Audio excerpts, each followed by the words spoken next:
रामू अन्ना कर्नाटक से मुंबई शहर में नौकरी की तलाश में आते हैं, पर पढ़ा लिखा ना होने की वजह से उनको कोई भी नौकरी नहीं मिलती है और वो बहुत परेशान हो जाते हैं। खामखा इतने बड़े शहर में आ गए हम लोग, वहीं पर कुछ काम धंधा ढूंढ लेते। दर बदर भटकने से ही हमें कुछ हासिल होगा, ये हमेशा याद रखना। आप धीरज रखिए, कोई ना कोई काम जरूर मिल जाएगा।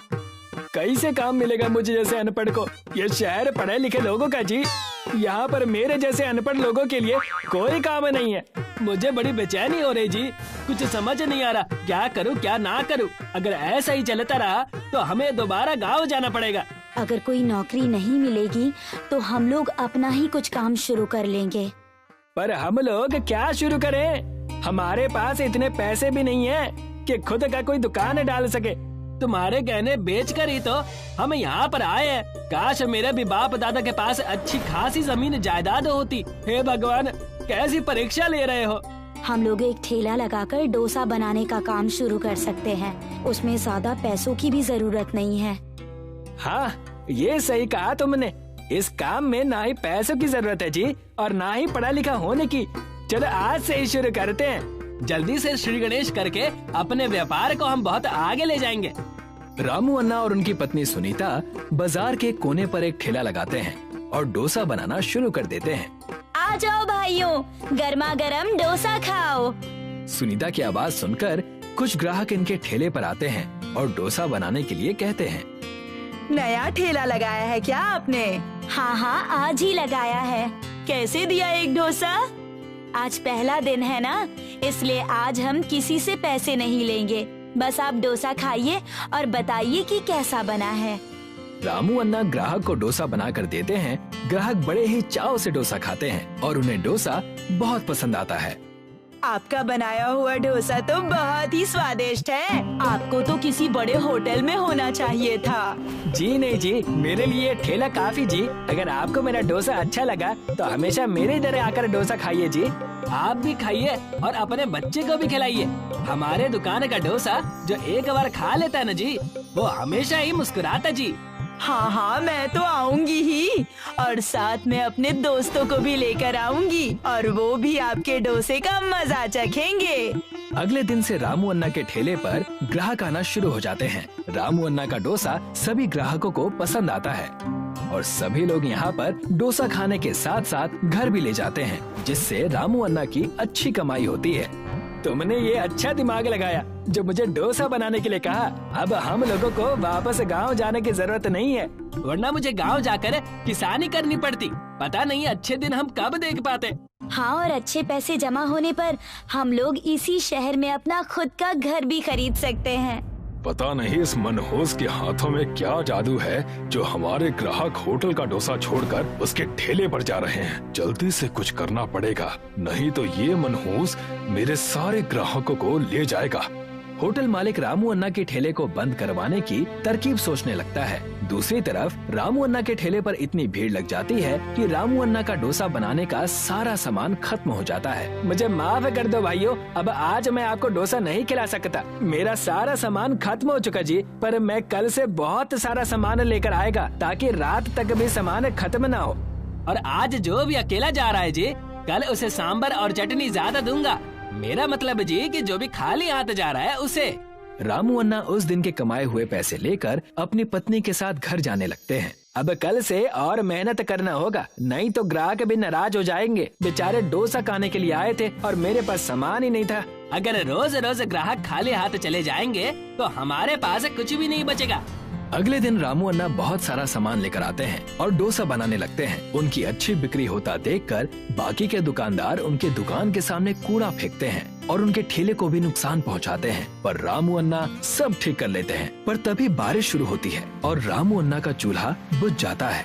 इस बारिश ने तो परेशान ही कर दिया। 2 बार चूल्हा जला चुका हूँ, पर दोनों बार बुझ गए जी। कोई अपशगुन तो नहीं? रामू अन्ना बहुत कोशिश करते हैं, पर फिर भी बारिश में चूल्हा नहीं जलता। वो उदास हो जाते हैं और ठेला बंद करके घर वापस आ जाते हैं। ये देखकर बाकी दुकान वाले बहुत खुश हो जाते हैं। लगता अब हमारा ठेला बंद होने वाला। इतने बारिश में तो कोयला पूरा भीग गया जी। हर बार जला रहा हूँ, हर बार कुछ न कुछ हो रहा है। अगर ठेले पर डोसा नहीं बन रहा है तो कोई बात नहीं, हम घर से डोसा बनाकर जाएंगे। अगले दिन से रामू अन्ना घर से डोसा बनाकर ले जाते हैं, पर वो रास्ते में जाते जाते ठंडे हो जाते हैं और बारिश में भीग जाने से गीले भी हो जाते हैं। इसलिए ग्राहकों को डोसा पसंद नहीं आता और सभी ग्राहक बिना डोसा खाए चले जाते हैं। ये डोसा है या पानी पूरी? पूरा पानी में भीगा हुआ है, हम ऐसा डोसा नहीं खाएंगे। इस तरह से ग्राहकों को जाता देख रामू अन्ना बहुत उदास हो जाते हैं। तभी बारिश ज्यादा होने से समंदर में पानी बढ़ जाता है और कुछ मछलियाँ और कछुए बहकर बाहर आ जाते हैं, जिसमें से एक बड़ा कछुआ पलट जाता है और सीधा होने की बहुत कोशिश करता है। रामू अन्ना बाढ़ में डूबने की परवाह किए बिना पानी में उतरते हैं और उस कछुए को सीधा करते हैं। तुम बहुत परेशान दिख रहे हो, मैं तुम्हारी परेशानी दूर कर सकता हूँ। क्या आप इस बारिश को होने से रोक सकता जी? नहीं, मैं बारिश को होने से नहीं रोक सकता, पर मैं तुम्हें एक ऐसा पाउडर दे सकता हूँ जिससे तुम डोसे की छतरी बनाकर अपनी परेशानी दूर कर सकते हो। पर डोसा छतरी तो बारिश में भीगकर खराब हो जाएगी। तुम हमारे साथ मजाक तो नहीं कर रहे ना? कछुआ अपने कवच से एक थैली पाउडर निकालकर रामू अन्ना को देता है।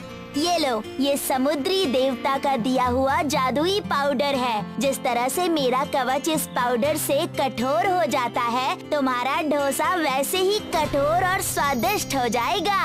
रामू अन्ना कछुआ से पाउडर की थैली ले लेते हैं और घर जाकर डोसा बनाते हैं और डोसे के ऊपर वो पाउडर छिड़क देते हैं, जिससे डोसा बहुत कड़क हो जाता है। सुनीता उन डोसों को सिलकर छतरी बनाती है और उन पर लकड़ी का हैंडल लगाती है। अब रामू अन्ना डोसे की छतरी लगाकर ठेले पर जाते हैं। आओ भाइयों आओ, डोसा खाओ और छतरी गिफ्ट में पाओ जी। अरे अन्ना, ये कैसा ऑफर है आपका? जरा मुझे भी तो बताओ। मैं बताती हूँ। देखिए, अगर आप एक डोसा खाएंगे तो आपको एक डोसा छतरी मिलेगी। और आप तो देख ही रहे हो कि बारिश कितनी तेज हो रही है। डोसा खाने के बाद आपको दुकान से अलग छतरी लाने की जरूरत नहीं पड़ेगी।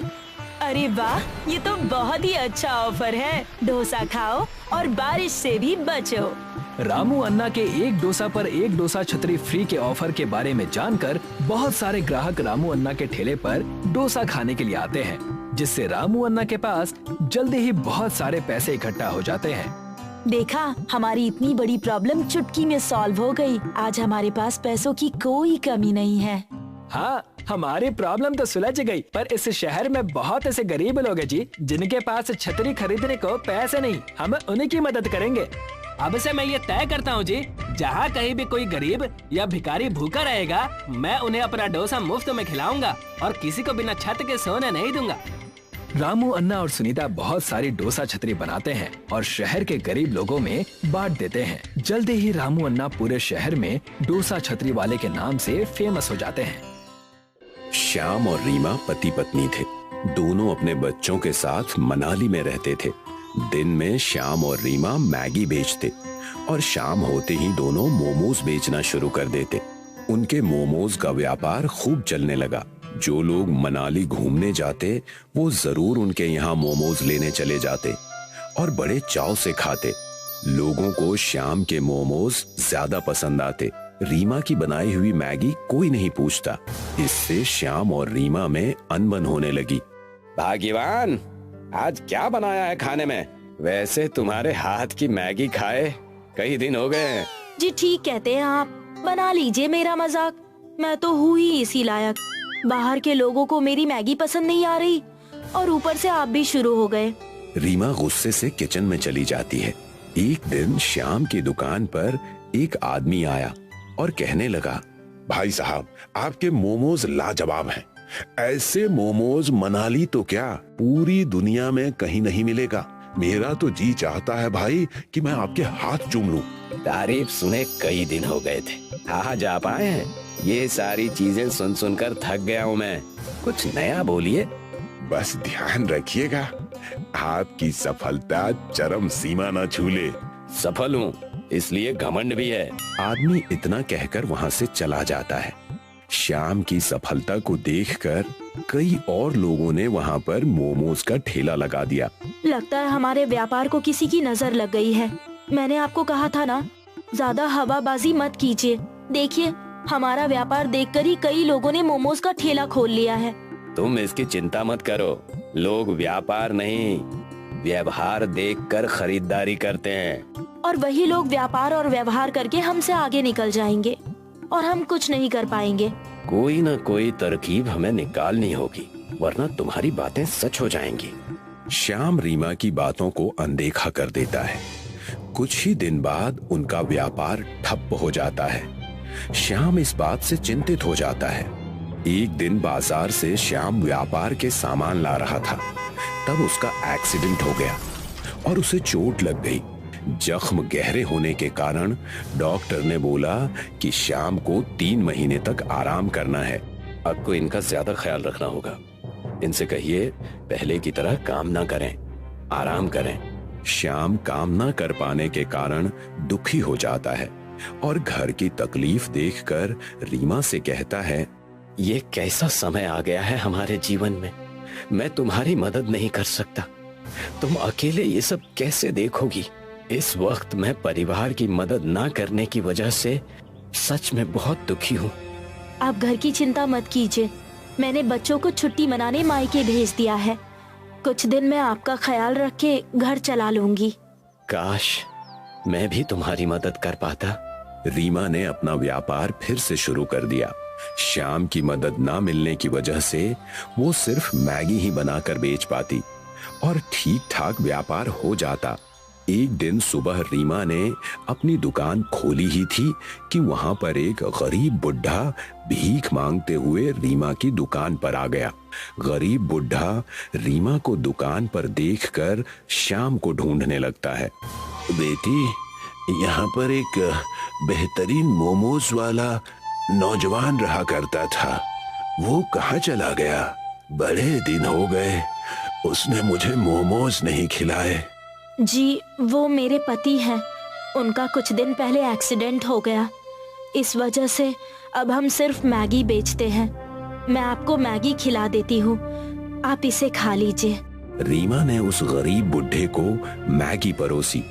मैगी खाते ही बुढ़े ने कहा, लाजवाब, ऐसा स्वादिष्ट मैगी मैंने आज तक नहीं खाया। तुम दोनों पति पत्नी के हाथों में जादू है। भगवान तुम्हारा भला करे बेटा। गरीब बुढ़े की बात सुनकर रीमा को अच्छा लगा और उसने मैगी के पैसे मांगे। जी धन्यवाद। चलिए मैगी के पैसे दीजिए। पैसे? कौन से पैसे? मैंने कभी तुम्हारे पति को पैसे नहीं दिए। मैं जब भी आता था वो मुझे फ्री में ही मोमोज खिला देता था। सुबह सुबह आकर इन्होंने दिन की शुरुआत ही ऐसी कर दी। आज का तो दिन ही बड़ा कठिन बीतने वाला है। गरीब बुढ़ा वहाँ से जाने ही वाला था, लेकिन वो रुक गया और बोला, मैं अक्सर तुम्हारे पति के हाथ के मोमोज खाकर उसे जादुई तावीज दिया करता था, जिससे तुम्हारे दुकान की खूब बिक्री होती थी। वही मैं तुम्हें भी देने वाला हूँ। गरीब बुढ़े ने अपने थैली में से एक तावीज निकाली। इस तावीज को तुम अपनी दुकान पर बांध दो और अपना व्यापार देखो। कैसी तावीज? उन्होंने तो मुझे इस बारे में कभी कुछ नहीं बताया। ये लो, और अब से मैगी और मोमो को साथ में मिलाकर बनाना शुरू कर दो। तुम मैगी बहुत अच्छा बनाती हो और अपने पति की मदद से मैगी और मोमोज को मिलाकर उसका व्यापार करो। इतना कहकर गरीब बुढ़ा वहां से चला जाता है।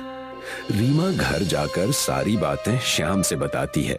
श्याम सारी बातें सुनकर कहता है, कई साल पहले एक बार ये गरीब बूढ़े बाबा हमारे दुकान पर आए थे। मैंने इन्हें मोमोज खिलाए, तब भी उन्होंने मुझे एक तावीज दी थी, जिसे मैंने हमारे मोमोज की दुकान पर लगाई और दुकान चलने लगी। लगता है ये वैसा ही तावीज है। उन्होंने ये भी कहा हमें मैगी मोमोज बेचने चाहिए, मैगी और मोमोज का मिश्रण। जैसा उन्होंने कहा है हमें वैसा ही करना चाहिए।